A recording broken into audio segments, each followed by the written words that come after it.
ಹೇಳ್ತಾರೆ ಇವತ್ತಿನ ಈ ಪತ್ರಿಕೆ?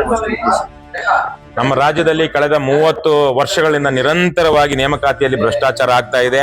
ರಘುಪತಿ, ಕೆಪಿಎಸ್ಸಿ ಅನ್ನುವಂತಹದ್ದು ಪರಮ ಭ್ರಷ್ಟರ ಕೂಟ ಆಗೋಗಿದೆ. ಅದು ಎಚ್.ಎನ್. ಕೃಷ್ಣ ಇರಬಹುದು, ತದನಂತರ ಬಂದಂತ ಗೋನಾಳ್ ಭೀಮಪ್ಪ, ಮತ್ತೆ ಬಂದಂತಹ ಶಾಂಭಟ್, ಆಮೇಲೆ ಬಂದಂತಹ ಇವತ್ತಿನ ಶಿವಶಂಕರಪ್ಪ ಸಾವ್ಕಾರು, ಇವರೆಲ್ಲ ಮತ್ತು ಅದರ ಸದಸ್ಯರುಗಳು ನೇರವಾಗಿ ಸರ್ಕಾರಿ ಅಧಿಕಾರಿಗಳು ಸೇರ್ಕೊಂಡು ರಾಜಕಾರಣಿಗಳ ಹಿಂಬಾಲಕರಾಗಿ ಪರಮ ಭ್ರಷ್ಟ ಕೆಲಸಗಳನ್ನ ಮಾಡ್ತಾ ನೇಮಕಾತಿಯಲ್ಲಿ ನಿರಂತರವಾಗಿ ಭ್ರಷ್ಟಾಚಾರ ಮಾಡ್ತಾ ಇದ್ದಾರೆ.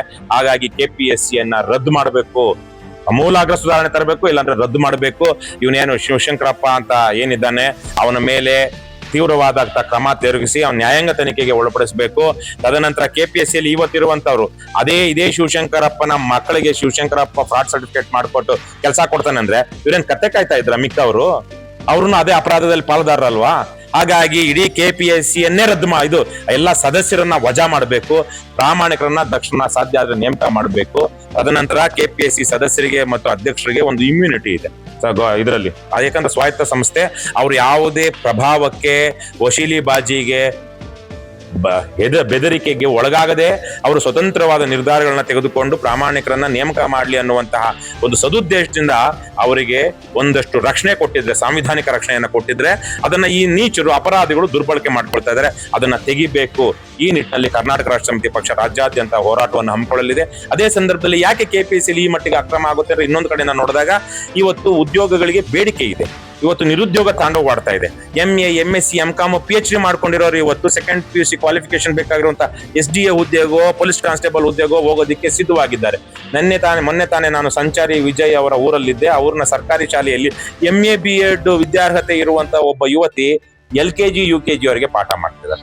ಈ ತರಹದ ನಿರುದ್ಯೋಗ ಇರುವಾಗ ಆಟೋಮೆಟಿಕಲಿ ಅಲ್ಲಿ ಏನಾಗುತ್ತೆ, ಸಾಕಷ್ಟು ಸ್ಪರ್ಧೆ ಇರುತ್ತೆ. ಸ್ಪರ್ಧೆ ಇದ್ದಾಗ ನಾವು ನ್ಯಾಯವಾದ ಮಾರ್ಗದಲ್ಲಿ ಗೆಲ್ಲೋದಿಕ್ಕಾಗಲ್ಲ ಅಂದ್ರೆ ಅನ್ಯಾಯದ ಮಾರ್ಗದಲ್ಲಿ ಯಾರು ಕೆಲಸ ಪಡ್ಕೊಂಡ್ಬಿಡೋಣ ಅನ್ನುವಂತ ರೀತಿಯಲ್ಲಿ ಇವರು ದಾರಿ ಹುಡುಕ್ತಿರ್ತಾರೆ.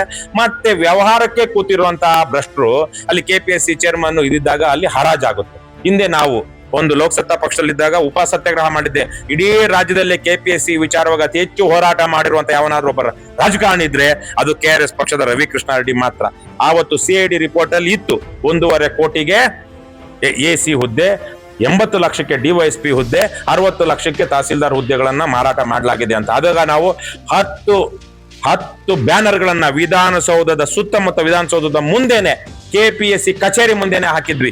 ಸರ್ಕಾರಿ ಹುದ್ದೆಗಳು ಮಾರಾಟಕ್ಕಿವೆ, ಇದಿಷ್ಟು ರೇಟ್, ಜಾಬ್ ರೇಟ್ ಕಾರ್ಡ್ ಇಷ್ಟಿದೆ, ಸಂಪರ್ಕಿಸಿ. ಗೋನಾಳ್ ಭೀಮಪ್ಪ, ಅವನ ಫೋನ್ ನಂಬರು, ಮಂಗಳಾ ಶ್ರೀಧರ್ ಆಕೆಯ ಫೋನ್ ನಂಬರ್ ಹಾಕಿ ನಾವು ಆವತ್ತಿಗೆ ಅದನ್ನ ಸಮಾಜದಲ್ಲಿ ಬಹಳ ದೊಡ್ಡ ಸಂಚಲನಾತ್ಮಕವಾದ ಹೋರಾಟವನ್ನ ಮಾಡಿದ್ವಿ. ಈ ತರಕ್ಕಿರುವಾಗ, ಈ ತರಕ್ ವ್ಯಾಪಾರಕ್ಕಿದೆ ಅಂದಾಗ ಓದುದೇನೆ ಇವತ್ತು ಲಕ್ಷಾಂತರ ವಿದ್ಯಾರ್ಥಿಗಳು ಇಲ್ಲೇ ಧಾರವಾಡದಲ್ಲಿ ಓದ್ತಾ ಇದ್ದಾರೆ. ಓದಿ ಕೆಲಸ ಸಿಗಲ್ಲ ಅಂದಾಗ ಏನ್ ಮಾಡ್ತಾರೆ, ಜಮೀನ್ ಮಾರಿಸ್ತಾರೆ ಅಥವಾ ಇನ್ನೊಂದೇನೋ ಮಾಡ್ತಾರೆ, ಹೋಗಿ ಇವ್ರು ದುಡ್ಡು ಕೊಡ್ತಾರೆ, ಕೆಲ್ಸಕ್ಕೆ ಸೇರ್ಕೊಳ್ತಾರೆ. ಸೇರ್ಕೊಂಡ ಮೇಲೆ ಹಾಲು ಕುಡಿದ ಮಕ್ಕಳೇ ಇವತ್ತು ಬದುಕ್ತಾ ಇಲ್ಲ ಅಂದಾಗ ವಿಷ ಕೊಟ್ಟ ಮಕ್ಕಳು ಬದುಕ್ತಾರ ಅನ್ನುವಂತ ಗಾದೆ ಇಟ್ಕೊಂಡು ಪ್ರಾಮಾಣಿಕವಾಗಿ ನೇಮಕ ಆದವರೇ ಇವತ್ತು ಪ್ರಾಮಾಣಿಕರಾಗಿಲ್ಲ ಅಂದಾಗ, ಭ್ರಷ್ಟಾಚಾರ ಮಾಡಿ ನೇಮಕವಾದವರು, ಅವಳ ಒಬ್ಳು ಪಾಪಿಷ್ಟೇ ತನ್ನ ತನ್ನ ಹತ್ರ ಒಬ್ಳು SI ಆಗಿದ್ದಂತವಳು ತನ್ನ ಹತ್ರಕ್ಕೆ ಒಬ್ಬ ತಾಯಿ ಬಂದು ನನ್ನ ಮಗಳ ಮೇಲೆ ಅತ್ಯಾಚಾರ ಆಗಿದೆ, ಪೋಕ್ಸೋ ಕೇಸ್ ಹಾಕ್ಬೇಕು ಇದ್ರ ಮೇಲೆ ಅಂದ್ರೆ ಆ ತಾಯಿ ಹತ್ರ 1 ಲಕ್ಷ ಕೇಳ್ತಾಳೆ ಪಾಪಿಷ್ಟೆ ಅಂದ್ರೆ ಅವಳು ಎಷ್ಟು ಕೋಟಿ ಕೊಟ್ಟು ಬಂದಿರಬಹುದು? ಇದು ನಮ್ಮ ದುರಂತ. ಹಾಗಾಗಿ ಈ ನಿರುದ್ಯೋಗ ಕಡಿಮೆ ಆಗುವ ದಿಕ್ಕಿನಲ್ಲಿ ಸರ್ಕಾರಗಳು ಕೆಲಸ ಮಾಡಬೇಕು. ಇವರು ಕೆಲಸ ಮಾಡೋದಿಲ್ಲ. ಯಾಕೆ ಅಂದ್ರೆ ಸಮಾಜದಲ್ಲಿ ಬಡತನ, ನಿರುದ್ಯೋಗ, ಅಸಮಾನತೆ ಇದ್ದಾಗಲಷ್ಟೇ ಇವ್ರು ಕೊಡುವ ಕುಕ್ಕರ್ಗೆ, ಇವ್ರು ಕೊಡುವ ಲಿಕ್ಕರ್ಗೆ, ಇವ್ರು ಕೊಡುವ ನಿಕ್ಕರ್ಗೆ ಜನ ವೋಟ್ ಹಾಕ್ತಾರೆ. ಹಾಗಾಗಿ ಜನರು ಬಡತನದಲ್ಲಿರ್ಬೇಕು, ಅವ್ರ ಹೊಟ್ಟೆ ತುಂಬಾರದು ಅನ್ನುವಂತ ಕಾರಣಕ್ಕಾಗಿಯೇ ಭ್ರಷ್ಟ ರಾಜಕಾರಣಿಗಳು ಈ ದುಷ್ಟ ಪರಂಪರೆಯನ್ನ ಮುಂದುವರಿಸ್ತಾ ಇದ್ದಾರೆ. ಆ ನಿಟ್ಟಿನಲ್ಲಿ ಯುವ ಜನರು, ವಿಶೇಷವಾಗಿ ಜನ್ಸಿಗಳು ನಮ್ಮ ರಾಜ್ಯದಲ್ಲಿರುವಂತವ್ರು ಯೋಚನೆ ಮಾಡಬೇಕು, ಹೋರಾಟಗಳು ಬರಬೇಕು. ನೀವು ಓದ್ಕೊಂಡು ಧಾರವಾಡದಲ್ಲೋ ಬೆಂಗಳೂರಲ್ಲೋ ಪಿಜಿಲಿ ಇದ್ಕೊಂಡು ಓದ್ಕೊಂಡಿದ್ರೆ ನಿಮ್ಗೆ ನೌಕರಿ ಸಿಗಲ್ಲ. ಇವತ್ತು 3 ಲಕ್ಷ ಸರ್ಕಾರಿ ಹುದ್ದೆಗಳು ಖಾಲಿ ಇವೆ. ಅದನ್ನ ತುಂಬಿದ್ರೆ ಇಷ್ಟಲ್ಲಿ ನಿಮ್ಮಲ್ಲಿ ಎಷ್ಟೋ ಜನಕ್ಕೆ ಉದ್ಯೋಗ ಸಿಗ್ತಿತ್ತಲ್ವಾ? ರಾಜ್ಯದ ಆಡಳಿತವು ಸರಿದಾರಿಗೆ ಬರ್ತಾ ಇತ್ತಲ್ವಾ?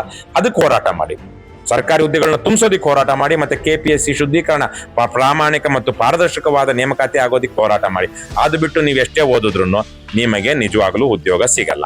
ಹಾಗಾಗಿ ಅಂತ ಹೋರಾಟವನ್ನ ಕರ್ನಾಟಕ ರಾಷ್ಟ್ರ ಸಮಿತಿ ಪಕ್ಷ ರಾಜ್ಯದಲ್ಲಿ ಕಟ್ಟಲಿದೆ. ನೀವು ಜೊತೆಗೂಡಿ ಅಥವಾ ನೀವೇ ಯಾರಾದ್ರೂ ಕಟ್ಟಿದ್ರು ಆ ಹೋರಾಟಕ್ಕೆ KRS ಪಕ್ಷ ಬೆಂಬಲ ಕೊಡುತ್ತೆ.